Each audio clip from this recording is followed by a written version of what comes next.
కనపడుతుంటాయి, కానీ చీకట్లు అలుముకుంటుంటాయి. అలా ఉన్న కాలాన్ని దోషములకు ముందు ఉన్న కాలము, అంటే బాగా చీకటి అలుముకోవడానికి ముందు ఉన్నటువంటి కాలం కాబట్టి ప్రదోష కాలము అని పిలుస్తారు. ఈ ప్రదోష కాలమునకు ప్రత్యేకించి ఒక ప్రతిపత్తి ఉంటుంది. ఆ కాలము శివస్వరూపమై ఉంటుంది. శివస్వరూపమైనటువంటి కాలము అన్న మాటకు అర్థం ఏమిటంటే, ఆ ప్రదోష వేళలో పరమశివుడు ఈ భూమండలాన్నంతటినీ చూస్తూ నందివాహనారూఢుడై ఆకాశ మార్గంలో వెడతాడు. ఆయన వెడుతున్నప్పుడు ఆయనతో పాటు ప్రమదగణాలన్నీ కూడా వెడతాయి. ఆయన ఆకాశమునందు సంచరించి కైలాస పర్వతం మీద దిగి అక్కడ ప్రదోష తాండవం చేస్తాడు ఆయన. అందుకే దేవతలందరూ కూడా ప్రదోష వేళలో శివాలయాన్ని చేరుకుంటారు. అందుకే ప్రదోష వేళలో ఇక ఏ దేవతా దర్శనం చెయ్యవలసిన అవసరం ఉండదు. ప్రదోష వేళలో ఒక్క శివాలయంలోకి వెళ్ళినట్లయితే అందరు దేవతల యొక్క దర్శనము శివాలయంలోనే అవుతుంది. ప్రదోష వేళలో శివాలయం వినా దర్శించడానికి అర్హత కలిగినటువంటి ఆలయం ఒక్క నరసింహస్వామి ఆలయం. విష్ణు స్వరూపంలో నరసింహస్వామి ఆలయాన్ని కూడా ప్రదోష వేళలో దర్శనం చెయ్యొచ్చు. ప్రదోష వేళ కేవలము శివస్వరూపం. ఆ సమయంలో సంధ్యావందనం చేసిన, ఆ సమయంలో భగవన్నామం చెప్పిన, ఆ సమయంలో భగవత్ సంబంధమైనటువంటి కీర్తన చేసిన పరమశివుని యొక్క విశేషమైనటువంటి అనుగ్రహములకు పాత్రులమవుతాం. అందుకే పూర్వకాలంలో ఈ ప్రదోష వేళ అయ్యేటప్పటికీ ప్రతి ఇంట్లోనూ కూడా సాంబశివ గేయామృతము అని చెప్పి సాంబ సదాశివ సాంబ సదాశివ సాంబ సదాశివ సాంబశివ అంటూ ఆతో మొదలుపెట్టి చిట్ట చివర అలుకాధీశ్వర అంటూ అలు అలు వరకు భగవంతుడి మీద కీర్తనలు చేస్తూ ఒకళ్ళేమో మకుటం, ఒకళ్ళేమో పాదం చెప్తారు. మిగిలిన వాళ్ళందరూ సాంబ సదాశివ సాంబ సదాశివ సాంబ సదాశివ సాంబ శివ అంటారు. సా అంబ శివ అంటే పార్వతీదేవితో కలిసి ఉన్నటువంటి పరమశివుని మేము స్మరిస్తున్నాం. శివ స్మరణము అంత గొప్పది, శివ భక్తి అంత గొప్పది. అందుకని ప్రదోష వేళ తనంత తానుగా శివ పూజకి సంబంధించినటువంటి కాలమై ఉంటుంది. అందుకే అసలు సూర్యోదయం అవుతున్నప్పుడు నిద్రపోకూడదు. సూర్యోదయం అవుతున్నప్పుడు నిద్రపోయిన వాళ్ళని కూడా క్షమిస్తారేమో కానీ ప్రదోష వేళలో నిద్రపోయినటువంటి వాళ్ళకి మాత్రం క్షమాభిక్ష ఉండదు. ఒక్క పరమ వృద్ధులైనటువంటి వాళ్ళు, గర్భిణీ స్త్రీ, ప్రసవమైనటువంటిది, రోగగ్రస్తమైనటువంటి శరీరం ఉన్నవారు, అలాంటి వారు తప్ప అన్యులు ఎవ్వరూ కూడా ప్రదోష వేళలో నిద్రపోకూడదు. ఎందుకు నిద్రపోకూడదు అంటే ఒక్కటే కారణం. ప్రదోష వేళలో పరమేశ్వరుడు పార్వతీ సహితుడై భూమండలం మీద పర్యటించడమే దానికి కారణం. అలాగే దోషము ప్రదోషము అని వాడినట్టే శివరాత్రి మహాశివరాత్రి అని రెండు మాటలు. నిజానికి మనం మాస శివరాత్రి అని పిలుస్తున్నాం. మాస శివరాత్రి అనక్కర్లేదు, శివరాత్రి. శివరాత్రి అని దేన్ని పిలుస్తారంటే ప్రతి నెలలోనూ కూడా కృష్ణపక్షంలో అంటే అమావాస్యకి ముందు రాత్రి చతుర్దశి తిథి పరివ్యాప్తమై ఉంటే, అంటే రాత్రి 12 గంటల వేళకి చతుర్దశి తిథి ఉండాలి. అలా కాని ఉన్నట్టయితే దాన్ని శివరాత్రి అని పిలుస్తారు. ఒక్క మాఘమాసంలో వచ్చేటటువంటి మాఘ బహుళ చతుర్దశి ఉన్నటువంటి రాత్రి మహాశివరాత్రి అని పిలుస్తారు. ఈ మాస శివరాత్రి అంటుంటారు, అదే శివరాత్రి. ప్రతి నెలలోనూ చతుర్దశి రాత్రి ఉన్నటువంటి తిథి నాడు వస్తుంది. అది శివరాత్రి. మాఘమాసంలో వచ్చేది మహాశివరాత్రి. ఏమిటి శివరాత్రి అన్న మాటకి ఏమిటి అసలు అర్థం అంటే, శివరాత్రి అన్న మాటకి రెండు అర్థాలు. శివునకు సంబంధించినటువంటి శివపరమైనటువంటి రాత్రి అని ఒక అర్థం. విశేషణ పూర్వపద కర్మధారయా సమాసం. శివుని యొక్క రాత్రి షష్ఠీ తత్పురుష సమాసం. శివుని యొక్క రాత్రి శివపరమైన రాత్రి అని. ఈ చతుర్దశి తిథి బహుళపక్షంలో రాత్రి వేళ పరివ్యాప్తమై ఉంటే దానికి ఒక ప్రత్యేకమైనటువంటి లక్షణం ఉంటుంది. అది పరమమంగళప్రదమై భగవంతుని యొక్క అనుగ్రహాన్ని వర్షించేటటువంటి కాలమై ఉంటుంది. ఎందుచేత అంటారేమో, అసలు శివుడు కానిది, శివుడు లేనిది, శివుడు తాత్పర్యముగా మిగలనిది లోకంలో ఏమీ ఉండదు. సమస్తము శివుని చేతనే పరివ్యాప్తమై ఉంటుంది. అన్నీ ఆయనే అయి ఉంటాడు. అన్నీ ఆయనే అయి ఉన్నటువంటి శివుడు ఏదైనా ఇవ్వగలడు. ఆయన ఏదైనా ఇవ్వగలడు. ఏదైనా ఇవ్వడానికి నేను ఇది చేస్తేనే ఇస్తాననేటటువంటి నియమము పెట్టేవాడు కాడు. అందుకే శివ సంబంధంలో 3 మాటలు వాడతారు.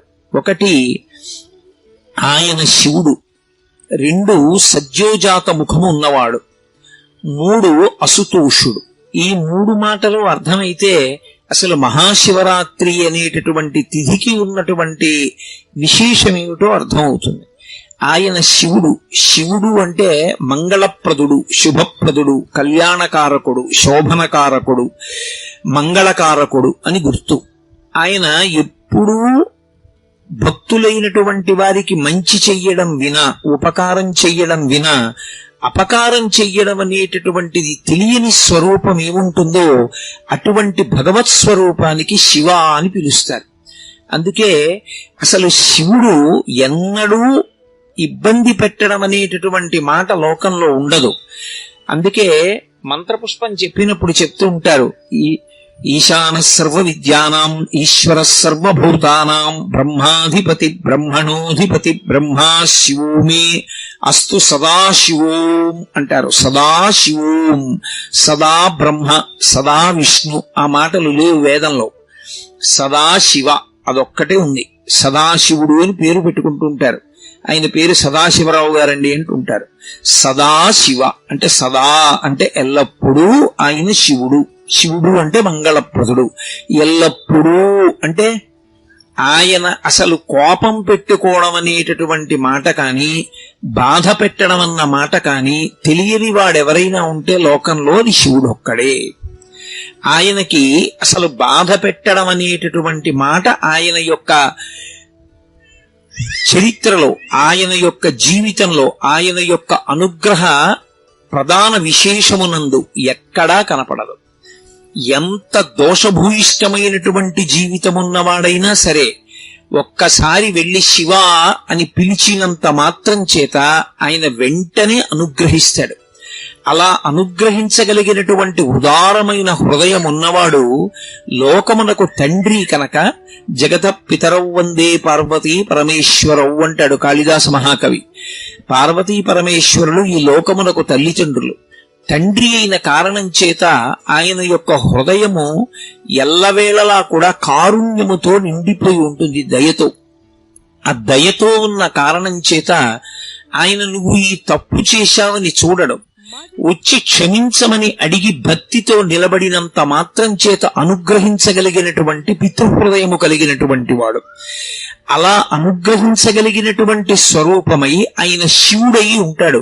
శివ అన్న శబ్దానికి అర్థం ఏమిటంటే మంగళప్రదత్వము చేత శివం సుందరం సత్యం. సత్యం శివం సుందరం అని మనం మాట మాట్లాడుతుంటాం ఇప్పుడు. సత్యం అంటే సత్ తీయం సత్యం అంటే ఒకనాడు ఉండి ఒకనాడు లేకుండా పోయేవాడు కాడు. ఆయన ఎప్పుడూ ఉంటాడు. ఈ లోకాల మొత్తం మీద అసలు 5వతనం తరగడం అనేటటువంటి మాట లేనిది, అసలు కామానికి లొంగనటువంటి భర్తని పొంది ఉన్నది ఒక్క పార్వతీదేవి మాత్రమే. లోకంలో ఏ స్త్రీకైనా ఎప్పుడైనా 5వతనానికి ఇబ్బంది రావచ్చు, లేదా ఆమె వెళ్లిపోయిన తరువాతైనా భర్త వెళ్లిపోతాడు కొంతకాలానికి. కానీ ఆమె భర్త వెళ్లిపోవడం అనేటటువంటి మాట లోకంలో ఎన్నటికీ ఉండనిది. నిత్య సుమంగళి మహాతల్లి సర్వమంగళాదేవతా స్వరూపమైనది ఎవరంటే పార్వతీదేవి ఒక్కతే. ఆమె యొక్క పసుపు కుంకాలు అక్షయం. అందుకే ఎప్పుడైనా పసుపు కుంకాలు ప్రదానం చేస్తే ఆవిడ పేరు మీదే ప్రదానం చేస్తారు. కైలాస గౌరి నోము అంటారు.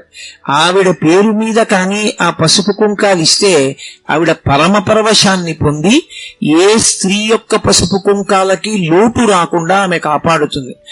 ఆమె ప్రతి సువాసిని యొక్క మంగళ సూత్రములో ప్రవేశించి సర్వమంగళాదేవతయై సౌభాగ్యదేవతయై సువాసినీత్వమును కల్పించగలిగినదై అనుగ్రహిస్తుంది. అలా అనుగ్రహించిన తల్లికి భర్తకి ఏ పోలికో ఆవిడదే పోలిక. ఆయనని పూజ చేయడం ఎంత తేలికో, ఆయన అనుగ్రహాన్ని పొందడం ఎంత తేలికో, ఆవిడ అనుగ్రహాన్ని పొందడం కూడా అంతే తేలిక.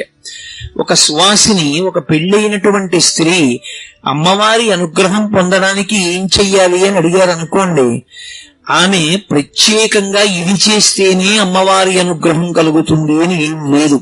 అసలు లోకంలో మంచం మీద కూర్చుని ఏదీ చెయ్యకూడదు.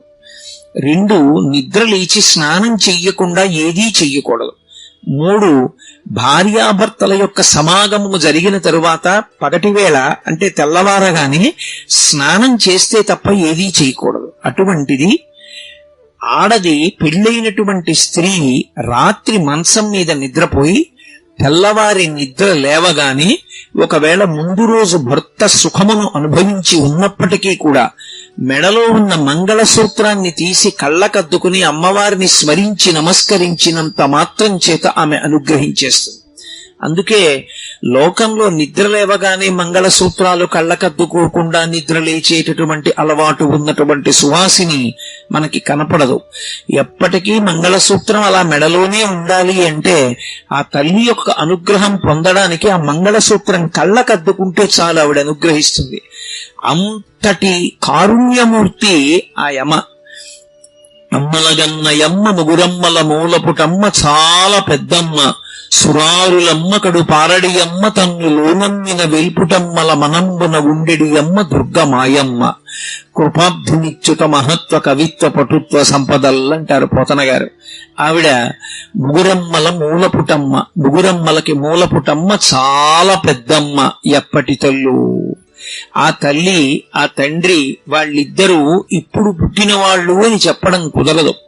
వాళ్ళిద్దరికీ పుట్టిన తేదీ లేదు. ఈ సమస్త బ్రహ్మాండములు ఎప్పుడున్నాయో అంతకన్నా ముందే వాళ్ళు ఉన్నారు. అందుకే లలితా సహస్రనామ స్తోత్రంలో అమ్మవారికి పూర్వజ అని ఒక పేరు. జా అంటే పుట్టినది, పూర్వజ అంటే దీనికన్నా ముందు పుట్టినది. నేను ఈ పూలదండ చూపించి ఆవిడ ఎప్పుడుంది అంటే పూర్వజ, ఈ పూలు పుట్టకముందు ఉంది. ఈ పూలు పుట్టిన చెట్టు దాన్ని పుట్టకముందుంది. ఆ చెట్టు పుట్టిన భూమి, ఆ భూమి పుట్టకముందుంది.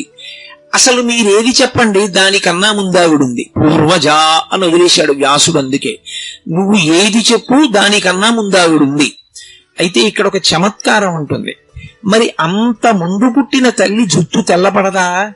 ఎప్పుడైనా అమ్మవారిని ధ్యానం చేస్తే తెల్లటి జుట్టు ఉన్నటువంటి తల్లిని ధ్యానం చెయ్యొచ్చా అంటే ఎప్పుడూ చెయ్యకూడదు. అలా పరమదోషం. నమశివాభ్యాం నవయౌవనాభ్యాం పరస్పరాశ్లిష్టవపుద్ధరాభ్యాం నగేంద్రకన్యా వృషకేతనాభ్యాం నమో నమః శంకర పార్వతీభ్యాం అన్నారు శంకర భగవత్పాదులు.